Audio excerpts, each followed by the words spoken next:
But from 1971 to 1998, I didn't take a day off, including the day I got married. I worked some.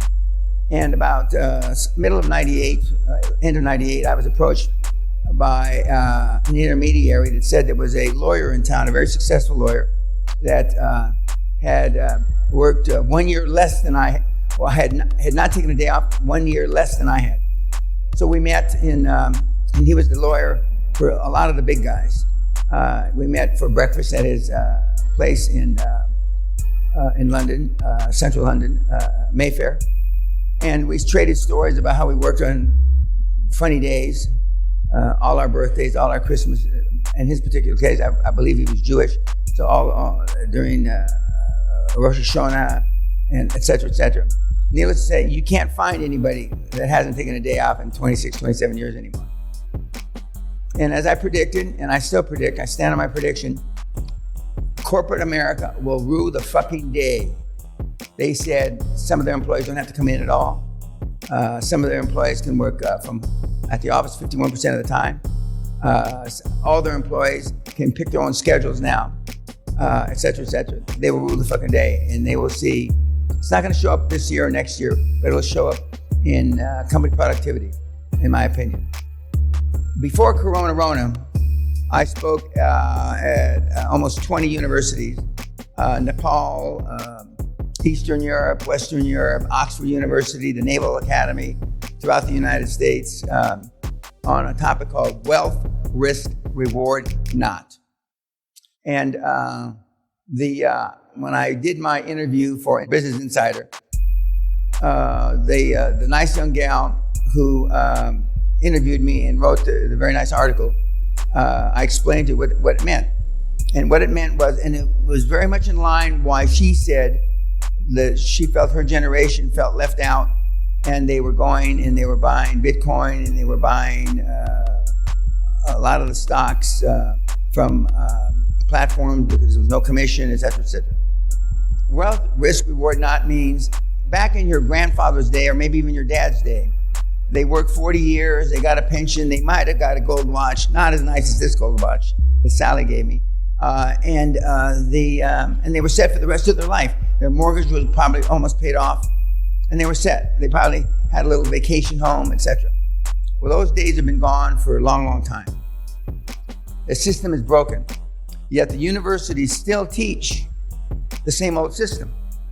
When I went to the universities to speak, I asked a question: how many classes have you had on selling a business?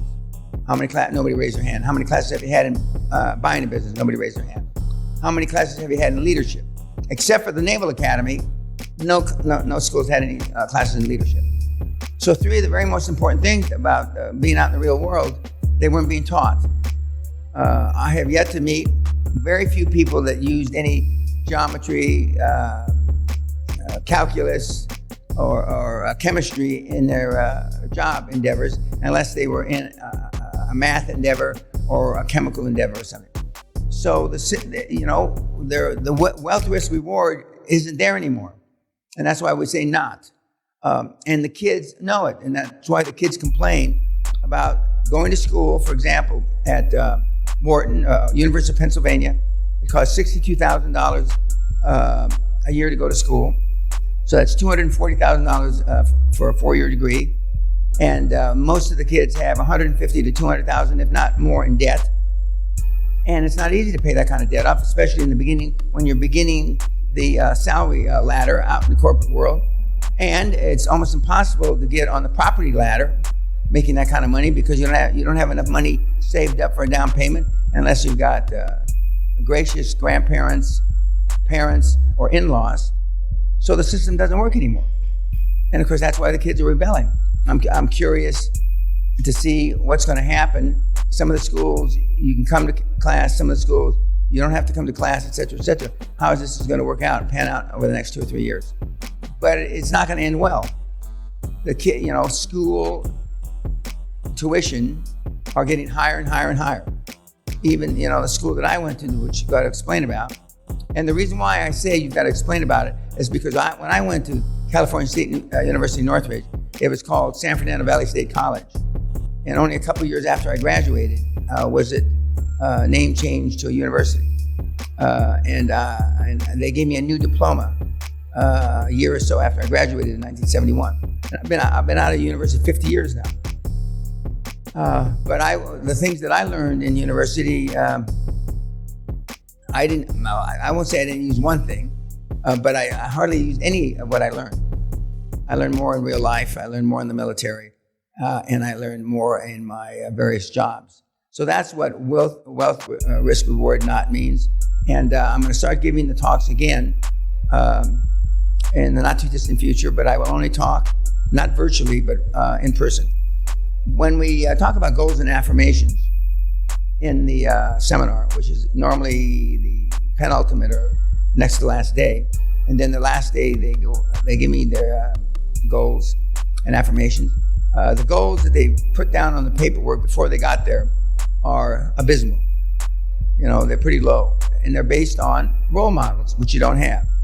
Your parents and grandparents didn't raise you to be a high performance person because they're not a high performance person. And when we've had parents and kids and grandparents here together all the same day at the same seminar, they almost always say their reasoning is, you don't know what you don't know, vis-a-vis why they didn't teach you better, which is, arguably okay. And then the next reason is we didn't have any role models. Nobody was high performance. Remember, you're the average of the 5 people that you hang around most. And who are those people, and are they high performance? The answer is they're just guys like you and gals like you. And you normally hang around with people that are more like you than more like a superstar that went off to an Ivy League school or went off to Oxford or Cambridge. So they asked the question, what's the best goal story from beginning to fruition that I know of? And it happens to be mine. In 1983, I was running down Torrance Boulevard. I used to go run 20 miles every Saturday. And I just subscribed to a magazine that was just a year or two old then, called The Robb Report, R-O-B-B Report. And I highly recommend that whoever listens to this, subscribe to it. And in the back of now there's 5 or 6 different editions of Robb Report. In those days, there was just one. In the back of the Robb Report, on the inside cover, they had things for sale. I mean, motorcycles, funky cars, etc. And one of the things that was for sale was a castle on an island on the west shore of Scotland. And it was kind of like from the Highlander or James Bond movie. And I decided then and there, and I wanted to leave Southern California so I could get away from my family and my contemporaries. Although I was already pretty successful. I already had a couple $1 million, but I knew that I was not being all that I could be. That was, let's say, April 1, 83. I moved in this castle September 1, 84. So in 16 or so months, my goal of having a castle on an island, arguably we're on an island, it's not the castle I thought we'd have a moat, et cetera, et cetera. But everything that I did on a conscious level and a subconscious level was towards that end of raising my family in a castle. I got involved in a transaction unrelated to my business while I was in the UK in late 83. I saw the opportunity to take hydrocarbons, oil and gas companies public. Oil and gas was hot in the early 80s because the North Sea had just been founded, and the tax revenue on the North Sea saved the UK from bankruptcy and saved Maggie Thatcher's first administration. I found out what to take public. I went back to the United States. I hired all the best. I hired one better of everything that they had, including their lawyers, which were Freshfields. I hired, and Freshfields were represented since 17-something, the Queen of England, the Bank of England, the Church of England, and Dan Pena. And when we used to introduce our team, we'd say, this is Freshfields, represent the Queen of England, the Bank of England, the Church of England, and Dan Pena. We set up a date for on my 39th birthday, we were going to take the company public. And I was going to become more or less instantly rich.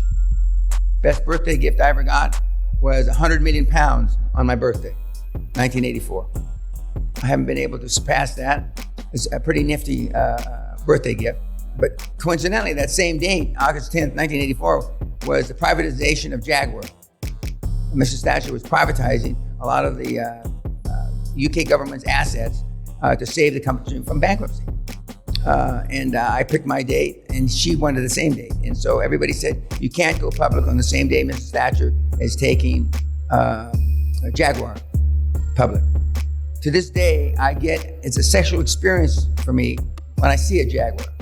I mean, occasionally I get in a Jaguar limousine, and I think that it's like having sex, because the few weeks before the flotation, as they call it here, I went around and I had great brokers, Greenwald. I had great representatives across the board. I sold like a madman, a psychopath, the shares of the big institutions, ultimately convincing the Kuwaiti Investment Authority, the Kuwaiti government, to take a large holding in the company. And the day after the public offerings of Jaguar and Great Western Resources, the headlines read, the one that really roared, Great Western up 20%, Jaguar down 20%. And I dreamed and I had affirmations of nothing more than moving into this thing. I didn't know it was going to be that quickly, but I have a number of other things that have happened pretty quickly. Just recently, the seminar that ended in June, we had a kid from Northern Ireland who I called a pig fucker, pig farmer. He didn't raise pigs, although it's a better story with pigs. He raised cows and sheep. In 26 days from the seminar, he had put his board together, accountants, lawyers, etc., and done a deal in 26 days. That's pretty fucking good. Although his class, was a pain in the ass, it almost drove me to hoping that I was going to quit because they were so fucking stupid. And then this guy came like Moses from the desert. He came like Superman from the sky to do the deal. And even though I made fun of him, he was a tough kid. He had thick skin, not as thick as mine. And he was probably least likely to succeed in the eyes of the other people. I wasn't the only one making fun of him in the class. And that's how the classes turn out.